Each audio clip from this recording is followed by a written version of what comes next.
This can be the year that you get in shape and truly make fitness a part of your life. Hi, if you're new here, my name is Brianna, and I am here to help you close the gap between where you are now and where you want to be. And today I'm talking about something that I know so many of us have struggled with, sticking with an exercise routine.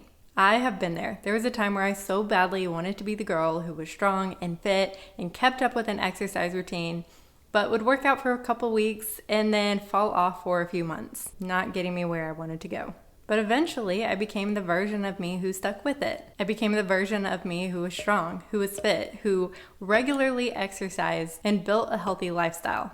After that journey, I became a fitness and health coach, and for the last 6 years have been helping others stick with their own fitness and health goals. I also dove deep into human behavior and behavior change psychology to better understand how we can make real change that lasts. So if you are ready to finally be the person who doesn't just start working out but actually sticks with it, then keep watching. So if you want to become the version of you that sticks with an exercise routine this year, one of the first things that you need to look at are your own perspectives. Whatever goes on in between our ears has such an impact on what we do. For example, if you believe that running is fun or a great way to blow off steam, you're going to take different actions than if you believe exercise is just a chore or something that you're supposed to be doing. If you believe that you're someone who doesn't like exercise, your actions are going to be different than if you believe that you enjoyed staying active. And because of how it's been marketed and regarded in the media and our culture, it's highly likely that you have at least one perspective that is not supporting the habits that you want to have. So it can be really helpful to just look at what our current perspectives are around what we're doing, why we're doing it, exercise, and who we think we are, and just notice what kind of decisions it's influencing us to make. Because our perspectives are not fact or truth, so we can always choose to change them. So first we want to look at why you want to exercise more. Is it because you don't like your body? Is it because you think you're inadequate in some way? Is it because you think you need to make yourself more attractive? If that's the case, then I encourage you to reframe your why. Those feelings can exist, but we just don't want them to be the focus point of why you're doing what you're doing, why you're going after becoming more fit or sticking with exercise. Those kinds of feelings can be really motivating to get us into exercise, to get us started, but what we've seen is it doesn't tend to help people actually stick with it, which is the whole point. So instead of thinking about what you're trying to get away from, you want to think about what you're trying to move toward. Why would exercise or being fit matter to you? You can shift your focus to how it aligns with who you want to be. You can focus on the immediate benefits that you get from it, like mental clarity or stress relief. You can focus on what you like about exercise, like feeling strong. Or you could focus on how it aligns with your values, like supporting your health or setting a good example for your kids. A lot of us end up getting into exercise because we want to lose a certain amount of weight, or we want to change the way our body looks, or we want to feel better about ourselves. We're often trying to do it for a specific outcome. But when that's the case, we are so much more likely to drop off after a couple of weeks or a couple of months. But when we shift our focus to creating this new lifestyle for doing this for the long run and to becoming the version of ourselves who does these things, who sticks with exercise, that's when we see lasting results. That's when we stick with it so much more. So even if you have goals to change your body composition, I highly recommend still shifting your focus to making this a lifestyle, to being focused on creating these new habits and routines more for the long haul, to becoming this version of you. And then we can look more specifically at exercise. What do you really think about exercise? Because if we are seeing it through the lens of it being a chore, it being something that we're supposed to do, it being something that you do if you're a disciplined person, then no wonder you don't really feel like doing it. No wonder you may tell yourself, okay, I'm gonna go work out, and then when it comes time to work out, you're like, maybe not. So instead we want to get curious about how we can see exercise differently, how we can stop seeing it through that lens and instead start seeing it through lens of what we like about it, how it benefits us, how it benefits our life, and experiment with what kind of exercise you like. Experiment with what it does for you and start seeing it through that lens. Maybe it's something that you do for your you time. Maybe it's a great way for you to de-stress. Maybe it helps you feel like a badass or makes you feel so much better mentally. And whenever you find what you really enjoy about it, we want to really focus on that. Pay attention to that as much as you can to help your brain start to create a more positive association with exercise. Shifting our focus to what we like about something or why we want to do it is extremely powerful. And we also want to look at your identity, how you view yourself, because at the end of the day, that is also a perception. So your identity is also going to influence what you do. If you view yourself as someone who is lazy, who is not good at working out, who can't seem to stick with it, if you believe that you hate working out, then one, I encourage you to look for evidence that that's not true, even in other areas of life unrelated to exercise. And two, realize that's just a belief, that's just a perception, and you can choose to change the narrative that you've been telling yourself. I have a whole video on shifting your identity, so if that is a topic you want to dive deeper into, I will go ahead and link the video here. That is the perception piece, and that piece is so important because it can make such a difference in your day-to-day actions. But the next thing that we want to look at is the planning piece. And your eyes may have just glazed over and you may feel like, okay, yes, and moving on. But this is such an important piece that people often don't do or don't do to the degree that is actually helpful. It is incredibly easy to say something like, I want to work out more, and then believe that we're just going to start working out more, and then never really get much further than that. Without getting very specific on the actions we're going to do, it's unclear to our brains exactly what we're aiming to do, and then it becomes way too easy to fall back into our usual habits and routines. One of the biggest mistakes people make is having vague fitness goals. We want clear and actionable steps. So first we want to look at what you're actually aiming to do.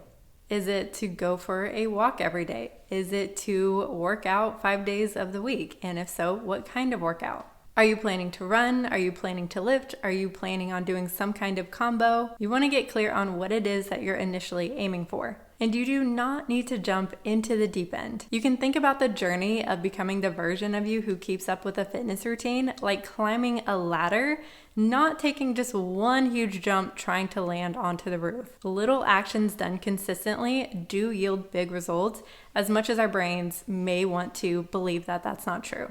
So don't think that you need to follow someone else's exercise routine or do what's optimal in order to see any progress or do anything that's worthy enough of doing. Doing anything that's more than what you're doing right now is the goal. That's already making so much progress. So once you have a clearer idea of what it is that you are aiming to do, you want to get as specific as possible with what you're doing each week. And we don't have to create a full 3-month, 6-month plan.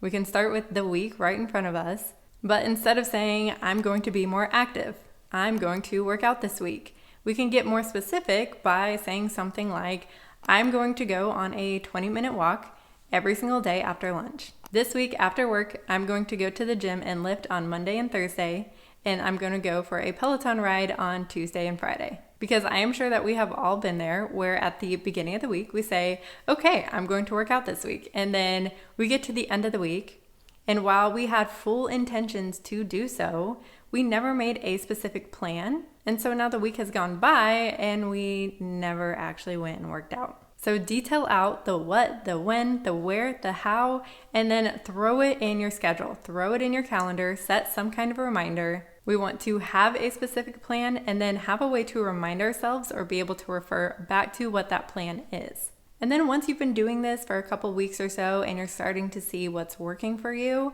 you want to create some kind of system that helps you stick with this. So maybe that looks like detailing out a specific routine that you follow every single week. Or if your schedule tends to fluctuate week to week, then maybe you set aside 10 minutes every single Sunday to look at your week and plan when you're doing what. And then once you have this plan, you don't have to follow it 100% to a T, but the plan creates structure and helps make your intentions more concrete. And if things need to adjust or change in between, that's fine. The last thing I want to touch on in this planning section is the power of planning for obstacles. I totally get when we decide that we're going to start pursuing this fitness goal or that we're going to get our life together and start having all these healthy habits. We feel so motivated in the moment that we believe, of course, we're going to follow through with it. And as much as we'd like to believe that that's true, that's just not how things happen. Life happens, obstacles come up, our own internal feelings and dialogue come up, things can get challenging. But when we actually have expectations that that's the case, and then we plan for how we want to navigate that, we're so much more likely to actually stick with things. So while it may seem a little tedious, it is such a helpful thing to do. So you want to think about what kind of challenges or obstacles are likely to present themselves. And then you want to think about, okay, how can I mitigate the odds of this happening? Or if this were to happen, how would I want myself to navigate it? And a helpful framework for this is to write, if blank, then I will blank. When we have a plan for how we're going to navigate something if it were to happen, then we're so much more likely to actually follow through with it because we already have that plan in our head. So instead of in the moment trying to make a decision where we're more likely to just fall back into what we're used to, because we've already told our brains, hey, if this happens, this is what we're going to do, we're more likely to actually do it, which can help us stick with things better long term. So for example, what do you want yourself to do in the case that you sleep through your alarm? What's your plan B if work were to run late? What do you want yourself to do in the case that you just don't feel like it? And the last thing we're going to dive into today are some very common blocks that people experience and how to navigate them. So first, let's talk about consistency. Often when we think about consistency, we're actually thinking more consecutively. If we end up missing a day or two, then we feel like we're not being consistent. And feeling like we're not being consistent can come with all sorts of feelings and mindsets that likely don't tend to be very helpful. But instead of thinking about things in terms of how many times you did it in a row, I want you to think about how often you're doing it, trying to increase the frequency that you're doing it. Because at the end of the day, it does not matter if you did something super perfectly or not. What really matters is that you keep going, is that you stick with it. So for example, let's say you stick with things perfectly for 3 weeks, but then you miss a couple days. And so you feel like you fall off track. And so then you're more discouraged. You don't feel as motivated about your goal. And so then you miss a week and then another week. And then let's say a whole year has passed and you had those 3 perfect weeks, but here we are a year later and not a whole lot has changed. Or let's say a whole year has passed and within the past year, there were multiple weeks where you didn't stick with your plan 100%, but here we are a year later and you're still going strong. You're still staying active, you're still exercising, you've made so much progress, all because you continue to show up. So when you feel like you're starting to slip or starting to fall off track, all that really matters is that you find a way to get back to it. The next big common block is all or nothing thinking, which is probably something most of us are familiar with. And there are different types of all or nothing thinking. It can look a few different ways. But the general gist is that you're either all in or all out. You're either doing things 100% or not at all. And we can probably all see how that can affect your progress. We need to be able to stick with things even when we can't do them quote unquote perfectly or 100% or in the exact way we had planned or envisioned. So in the realm of fitness, this can look something like maybe you have an idea in your head of what a workout should look like or how often you should work out a week, or you've created your plan, and when you're unable to follow through with that exactly how it is, instead of adjusting or opting to do a modified version, you just don't do it at all. You just say, screw it. I'll start over on Monday. I'll start over next week. Or maybe you had a lift plan for today and it usually takes you around an hour, but today you don't have an hour.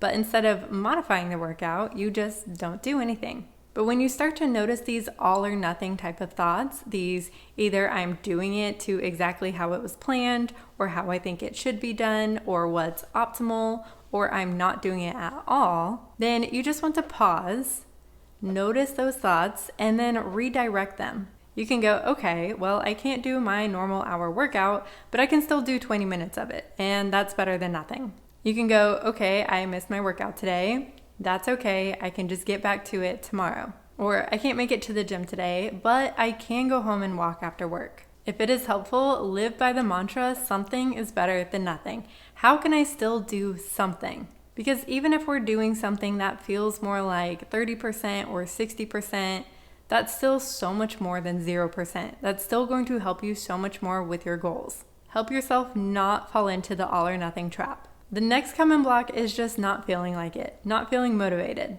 There are going to be so many times when you don't feel motivated to go exercise, when you don't feel like going and doing it. That's just a part of the reality. But if we let all of our autopilot thoughts run our lives, then we would never get where we want to go.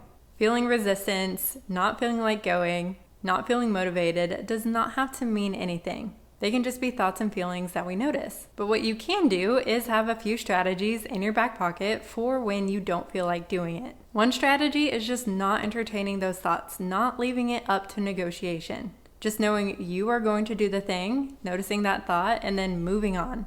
Treating it more as a non-negotiable. Right where we often get caught up is starting to let our brains talk ourselves out of doing the thing.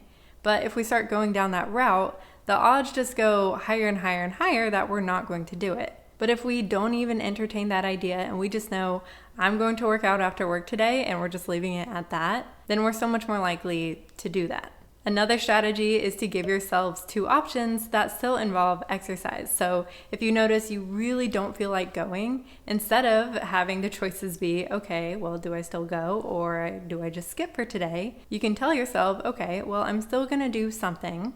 So would I rather do a Pilates class or would I rather go to the gym and lift? Another strategy is thinking about the person that you want to be and showing up for your future self. You can act like you are already the version of you who consistently exercises, who sticks with their workout routine even when they don't feel super motivated or don't feel like doing it. For some people, it's helpful to take on an alter ego, so if that's your thing, you can try that. And another strategy is to focus on the immediate benefits you would get if you were to do your workout, like how good you'll feel after.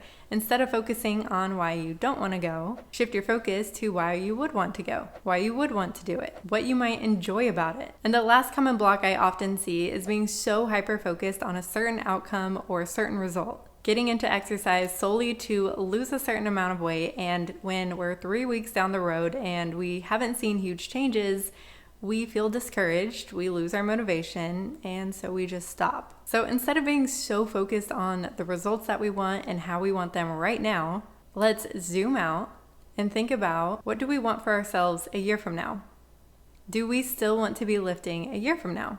Do we want to be more fit and stronger a year from now, 3 years from now, 5 years from now? What version of ourselves do we want to be in a year from now? Focus on making changes for the long haul rather than just the results and outcomes that you want right now. And again, this is where I've seen it be so helpful for people to instead get focused on creating a lifestyle for themselves, not just for 6 weeks, not just for 6 months, but for life. Obviously, things are going to shift and change, but at least for this season of life that you're in, you're not doing this just to get a result, but you're doing this to change your lifestyle for the benefits that it will bring you.